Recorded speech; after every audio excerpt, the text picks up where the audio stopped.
KBR Prime, podcast for curious mind.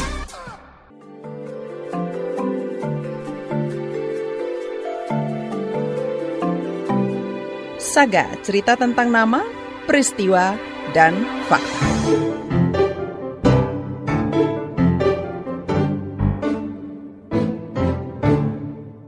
Ya namanya di sampah, kita terima resikonya bahwa bakalan kena sate, tusukan sate, kayak kena beling, kayak kena paku.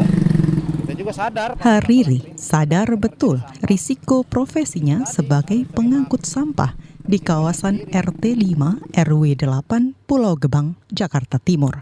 Ia rentan mengalami kecelakaan kerja karena sehari-hari bersinggungan dengan aneka sampah yang tak dipilah. Bahkan sudah ada rekannya yang kehilangan nyawa. Kakinya bengkak gitu, nggak diurusin.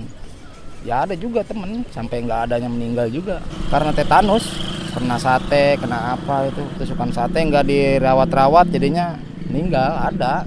Rekan Hariri bisa saja selamat jika cepat mendapat perawatan. Ketiadaan biaya membuat enggan berobat.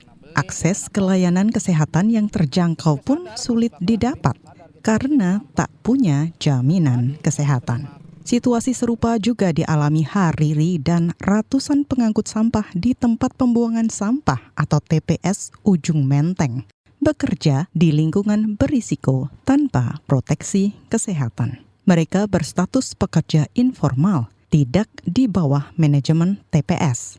Marcos adalah koordinatornya. Ia mengakui tak semua kru punya jaminan kesehatan karena mayoritas perantau. Mungkin cara daftarnya atau gimana gitu ya. Mungkin jadi alasan gitu, Bu.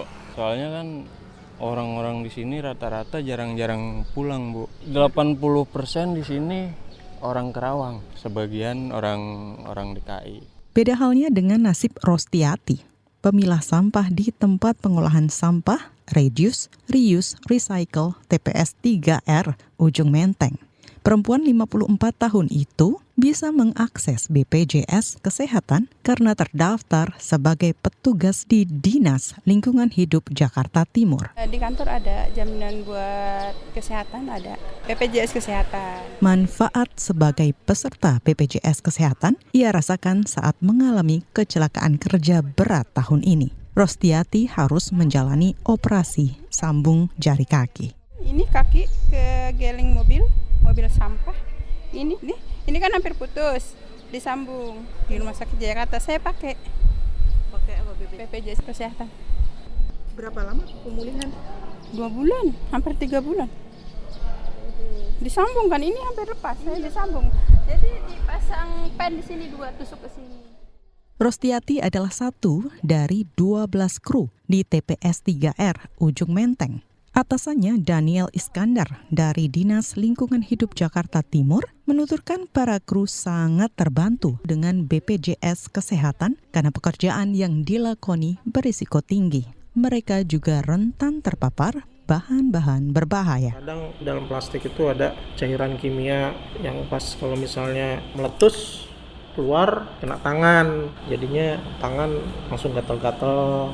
Sampai yang mengendap itu biasanya kan kalau misalnya cangkul diambil sampahnya itu kan menimbulkan gas metan gitu, jadi suka kehirup gitu. Kemarin udah sempat ada pemeriksaan kesehatan gitu semua anggota kita gitu, jadi kebanyakan itu kita paru-parunya yang terganggu semua gitu, mungkin karena kehirup gas-gas metan itu kali tiap hari gitu.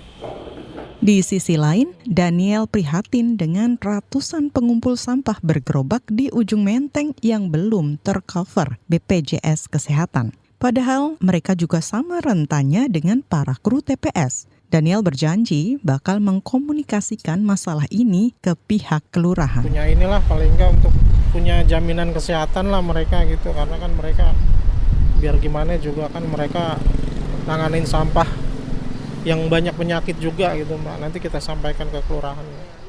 Sementara itu, Kepala Humas BPJS Kesehatan Rizky Anugrah membenarkan pekerja di sektor persampahan rentan terserang penyakit.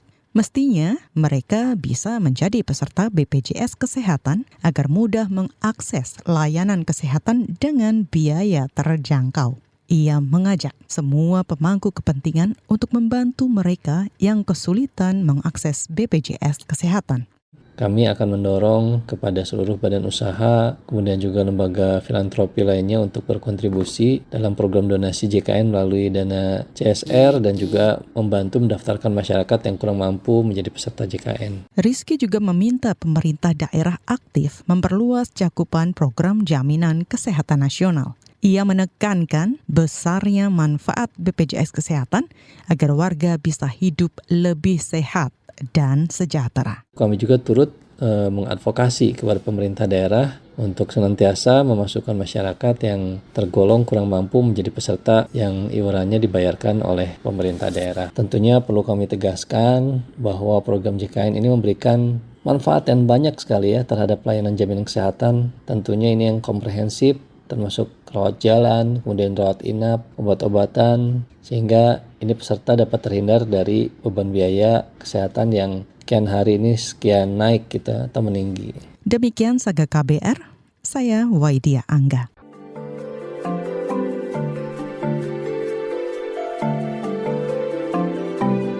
Saga, cerita tentang nama, peristiwa, dan fakta.